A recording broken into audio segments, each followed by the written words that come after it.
A busca pela criação de uma CPI para investigar o Banco Master movimenta os bastidores do Congresso, com registro de maior apoio, obviamente, entre deputados e senadores do Partido Liberal.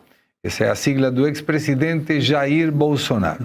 Segundo o levantamento do jornal O Estado de São Paulo, o PL soma 65 deputados e 12 senadores favoráveis à iniciativa. A maioria dos parlamentares da Câmara e do Senado se declarou favorável à abertura de uma CPI para investigar a crise do Banco Master, segundo o levantamento do Estadão. Na Câmara, 304 dos 513 deputados, ou seja, equivalente a 59%, apoiam a investigação. Já no Senado, o apoio chega a 56 dos 81 parlamentares, ou seja, 69%. Apesar do apoio maioritário, governistas e oposição disputam nos bastidores o protagonismo e o foco das apurações com pedidos distintos de CPI na Câmara e de comissão mista.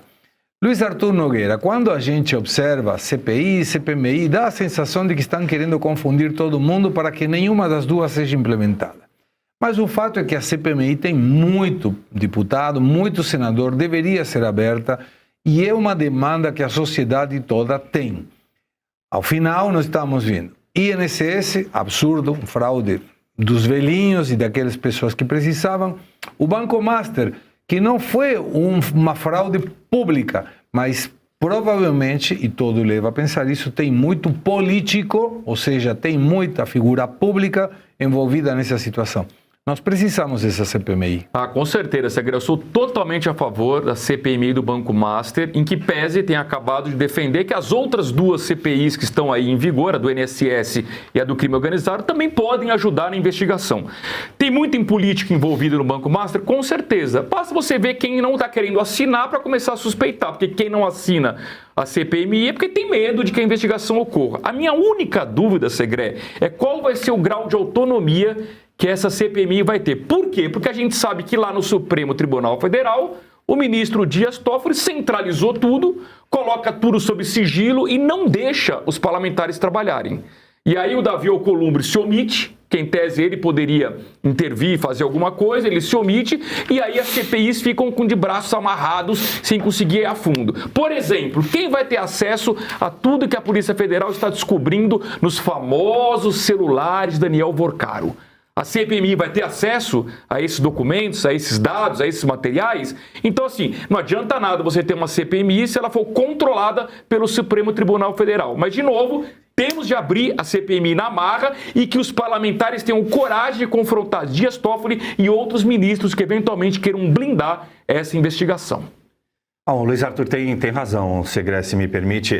A grande questão é a diferença regimental, né? Então, a gente tem, de um lado, a CPI, né, como você tinha sugerido, que ou é na Câmara ou no Senado. E aí você tem a discricionariedade do presidente de cada uma das casas de colocar, porque ele deve seguir um rito, ele tem que seguir uma ordem cronológica, então isso começa a causar uma série de empecilhos para essa instauração. No caso da CPMI, até como o Carlos Jordi já veio aqui numa outra oportunidade de explicar, ela não depende da discricionariedade do presidente do Congresso. Ao contrário, ela só fica dependendo da primeira sessão conjunta da Casa, onde tem que ser lida regimentalmente a instauração da CPMI, porque, como você falou, já atingiu, né, já extrapolou o número mínimo de assinaturas. E aí tem essa grande questão. Toda a CPI e também a CPMI, ela tem o condão de investigar. Ela tem, como disse o Bellucci, garantia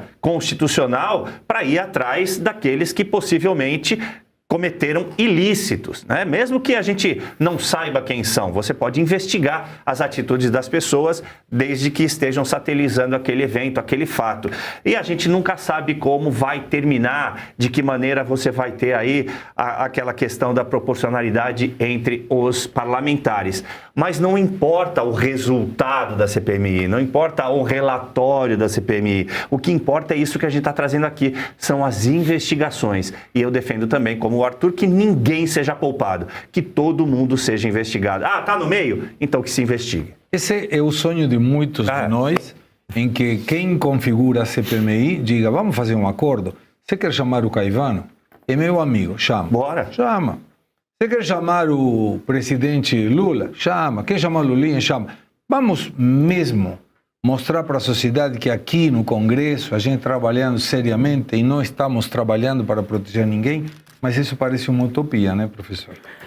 Segredo, num Congresso, num sistema político que tem um Congresso e cujos regimentos estejam funcionando adequadamente e sejam regimentos muito claros, muito limpos, muito objetivos e propositivos, essa utopia ela funcionaria. Por qual razão? Porque você instauraria uma CPI ou uma CPMI exatamente para produzir uma investigação em que não haja freios. O simples fato de já ter um freio do STF para uma CPI já mostra que, por exemplo, o Legislativo não tem autonomia para fazer aquilo que lhe cabe. O Legislativo ele tem duas funções, legislar e supervisionar. Sim. No caso de uma CPI, está dentro da supervisão, fazendo investigações com o poder de polícia investigativa, porque é isso que ele pode fazer. Ele não tem o poder de polícia para mandar prender, exceto se, em determinadas circunstâncias, o presidente de uma CPI ou uma CPMI, caso alguém minta, ele pode dar voz de prisão. Exceto nessas circunstâncias, mas ele pode indicar que haja instaurado um procedimento para que seja executada uma ação pela polícia posterior, mas não ele ali. Aí fica a grande questão. Como a gente não tem essa situação ideal, qual é a importância da CPI, da CPMI, tal qual foi falado aqui, independentemente disso não dá resultado nenhum, é trazer os elementos que são essenciais para a gente ter o debate neste momento em que nós vamos ter uma eleição, porque a investigação vai revelar dados e fatos concretos para que as pessoas possam se posicionar. Aí nós vamos ter que ter, do lado direito, uma estratégia para saber usar isso de uma forma adequada. Por quê? Porque nós vamos ser manipulados, nós vamos ser impedidos de nos manifestar, vai ter perseguição à imprensa livre, vai ter uma perseguição geral para que isso não seja divulgado. Mas isso é essencial para trazer aqueles elementos, e aqueles elementos que são os elementos que estão atrapalhando a sociedade como um todo, e inclusive envolvidos com o governo.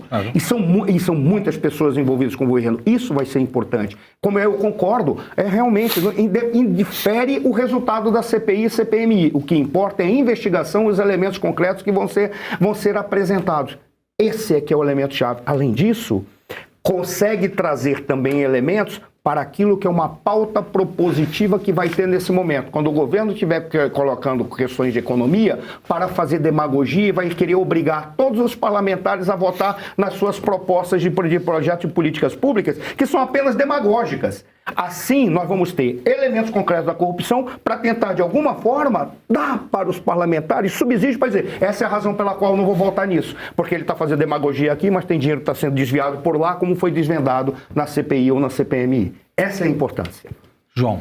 E o que a gente espera, né, Segre, é que o STF, como vocês bem colocaram, não se intrometa o tempo inteiro, não existam esses habeas corpus preventivos, que é uma aberração da aberração, né?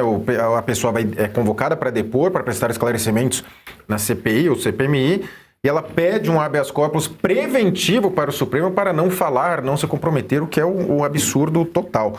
E o Congresso ele precisa se sobrepor ao Poder Judiciário. O poder eleito é o Congresso, ninguém elegeu os membros dos tribunais, especialmente do Supremo, que são indicações políticas, 100% políticas, e evidentemente grande parte deles sem o notório saber jurídico, como está cada vez mais claro. E é importante dizer que o Senado e as instituições brasileiras é necessária uma reforma institucional ampla. Vide a questão do Senado, que no meu entender já foi uma construção feita para ser uma espécie de contrapeso ali às vontades da população. Vide o fato, eu não estou falando da população desses estados, mas não faz sentido algum o Senado, os senadores pelo Amapá, Roraima, Rondônia, enfim, ser 13 e de São Paulo ser 3. E muita gente vem, especialmente o jurista padrão brasileiro, que diz, não, o que está na Constituição de 88, como se aquilo fosse o grande elixir do mundo, o mundo surgiu na Constituição de 88. Não, mas o Senado representa os estados e a Câmara o povo. Ok, mas não é permitido, não é possível que, por exemplo, o Amapá tenha 3 senadores e São Paulo 3. Ah, mas claro, tem o Congresso é diferente nos deputados. Sim, mas no Senado tem que ser também. Vide que a gente tem em São Paulo 3 senadores, no meu entender, inúteis, que não aparecem, não são cogitados para nenhum cargo relevante, para a presidência, nada, enfim. Então, posteriormente, se pensar numa reforma institucional, senão a gente sempre vai ficar brigando dentro de uma normativa toda feita pelo que é chamado de modo fraudulento de campo progressista, que é a esquerda, que a cada década ali eles vão mudando de nome e hoje eles se chamam de campo progressista.